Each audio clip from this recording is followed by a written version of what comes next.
Khalifah Harun Ar-Rasyid dan kisah 1001 malam. Harun Ar-Rasyid masih berumur muda saat menjadi penguasa dinasti Abbasiyah, yaitu 20 tahun. Namun karismanya sudah terbangun bahkan sebelum dirinya naik tahta. Sebagai putra Khalifah Muhammad Al-Mahdi, ia tampil memukau dan memimpin pasukan muslim untuk menggempur barisan pertahanan Romawi Timur atau Bizantium. Ia meraih kemenangan demi kemenangan sehingga musuh menyingkir jauh dari wilayah kekhalifahan. Bahkan Harun Ar-Rasyid dapat menguasai Ankara, sedikit lagi mencapai jantung Bizantium, Konstantinopel. Meskipun urung menaklukkan ibu kota lawan, ia tetap mendapatkan pengakuan sebagai pemenang. Itu kisah awal Harun Ar-Rasyid. Masih 20 tahun sudah diangkat menjadi khalifah. Seperti sekarang ada pilihan presiden, wakilnya baru usianya berapa itu? 33 tahun. Siapa namanya? Gibran. Pilihan menjadi wakil presidennya dari Prabowo Subianto. Sekarang dia statusnya sebagai anak Presiden Joko Widodo. Nah, Harun Ar-Rasyid pada saat itu umurnya 20 tahun. Dia menjadi panglima perang. Kalau yang sekarang siapa itu? Gibran menjadi wali kota Solo. Terus Ratu Irene Sarantapecaina bersedia mengirimkan upeti berupa puluhan ribu keping emas per tahun kepada Baghdad. Sang pemimpin muslim itu tak menuntut ganti kerugian perang kepada Bizantium. Ia hanya mendesak musuh untuk menyerahkan manuskrip kuno kepadanya. Ratu Irene pun mematuhi persyaratan itu. Memang berbeda kondisinya dengan negeri-negeri Islam kala itu. Barat masih terpuruk dalam stagnasi. Geliat intelektual kalah jauh dengan wilayah-wilayah muslim seperti Baghdad, Basra, Damaskus maupun Andalusia. Lanjut, peradaban Islam pada masa itu sangat condong kepada literasi. Para khalifah menyokong perkembangan ilmu pengetahuan dengan sepenuh hati. Umat Islam terbuka mendapat warisan yang kaya dari kebudayaan dunia yang berusia lebih tua dari Yunani, seperti dari Yunani, Persia atau Cina. Muslim menghidupkannya dan memperbarui dengan world view yang sejalan dengan Al-Quran dan Sunnah. Lanjut, sesungguhnya 100 tahun pertama dinasti Abbasiyah dipimpin oleh khalifah yang mewujudkan kemajuan negeri, khususnya sejak zaman Khalifah Al-Mahdi hingga Khalifah Al-Mutawakkil. Bagaimanapun, era pemerintahan Khalifah Harun Ar-Rasyid merupakan tonggak penting dalam membuka progres itu lebih lanjut lagi. Puncak kejayaan Islam pada abad pertengahan dapat dikatakan bermula sejak masa kekuasaan dirinya. Kemudian anaknya Abu Al-Abbas Abdullah atau Al-Ma'mun. Itu terjadi di belahan dunia timur.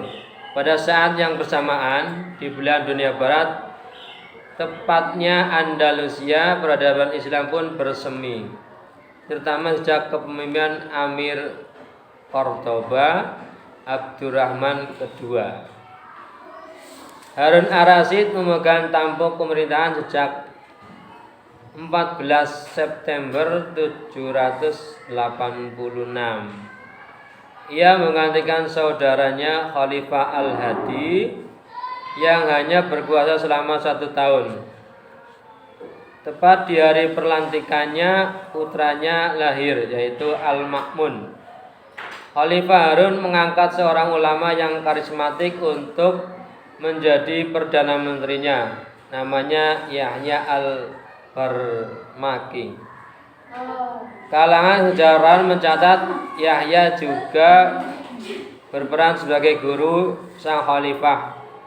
Dalam usia muda itu serta dengan kekuasaan di genggaman, amatlah mudah bagi Harun untuk tergelincir mabuk kekuasaan. Maka dari itu ia memerlukan bimbingan dan nasihat baik secara kognitif, politik maupun spiritual. Harun Ar-Rasyid tadi diangkat pada usia yang keberapa? 20 tahun. Karena usianya merasa masih muda, akhirnya dia mengangkat guru. Namanya siapa tadi? Yahya Al-Barmaki sebagai perdananya, menjadi penasihatnya. Menjadi penasihat selama menjalankan kekuasaannya. Mungkin kita berharap bahwa wakil presiden atau presidennya sudah usianya lanjut 72 tahun, Pak Prabowo Subianto, dan wakilnya siapa? Gibran baru usianya 33 tahun, menjadi pasangan yang ideal antara tua dan muda jika kamu memilihnya. Tapi kamu sudah punya hak pilih belum besok? Belum ya. Kalau belum ya nunggu besok lagi, pilihan lagi. Lanjut, gelar Ar-Rasyid di belakang namanya menandakan watak yang penuh kebijaksanaan. Sebagai seorang muslim, ia pun gemar mengamalkan ibadah-ibadah sunnah. Dengan begitu jiwanya terlatih untuk selalu tawadhu dan peka terhadap persoalan rakyat.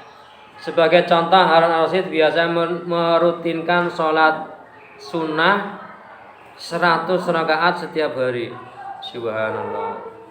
Bahkan hingga akhir hayatnya, ia pun bersedekah 1000 dirham dari harta pribadinya kepada rakyat jelata. Ia sering berkonsultasi kepada para alim ulama, baik dalam menemukan persoalan keumatan maupun fikih ibadah mahdhah. Di hadapan mereka sang penguasa bersikap hormat dan rendah hati. Selalu belajar. Ya, jadi pemimpin itu harus selalu jadi belajar. Kalau manusianya tua, kita mau belajar apa sekarang sudah ada lewat smartphone atau HP yang sudah terinstall Android atau HP yang sudah bisa mengakses Google, otomatis sudah ada. Kita bisa belajar dari situ semua untuk menambah wawasan biar tidak cuper. Cuper apa kuper? Kuper. Seperti tempurung yang ada kataknya. Apa? Kamu jadi tempurungnya apa jadi kataknya? Terus reputasi Khalifah Harun Ar-Rasyid juga cemerlang sebagai pencinta sastra. Ia memandang syair sebagai ungkapan kebudayaan yang syarat makna. Kisah persahabatannya dengan Abu Nawas sering disebut pula Abu Nawas melegenda bahkan sampai hari ini.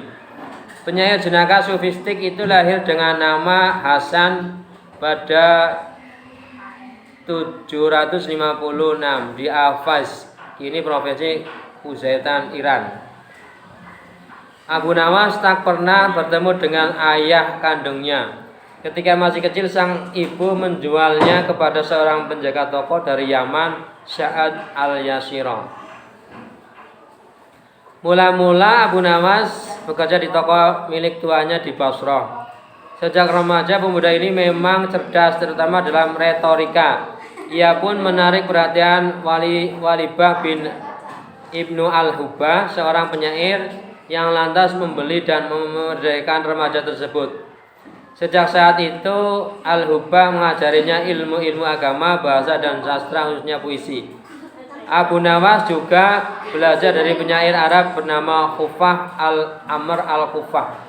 Ia kemudian hijrah ke Baghdad, mulai dari sana popularitas kian menanjak. Khalifah pun meraih rasa penasaran terhadap penyair ini. Melalui peralatan musiknya istana, melalui perantara musikus istana Ishaq Al-Wasuli, Abu Nawas lantas terpilih menjadi penyair istana.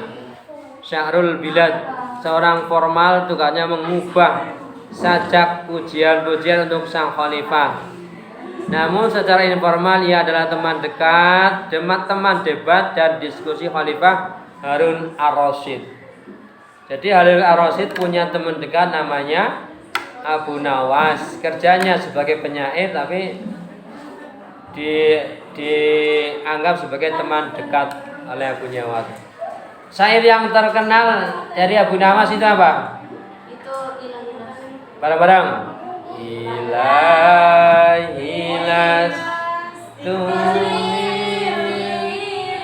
Firdausi ala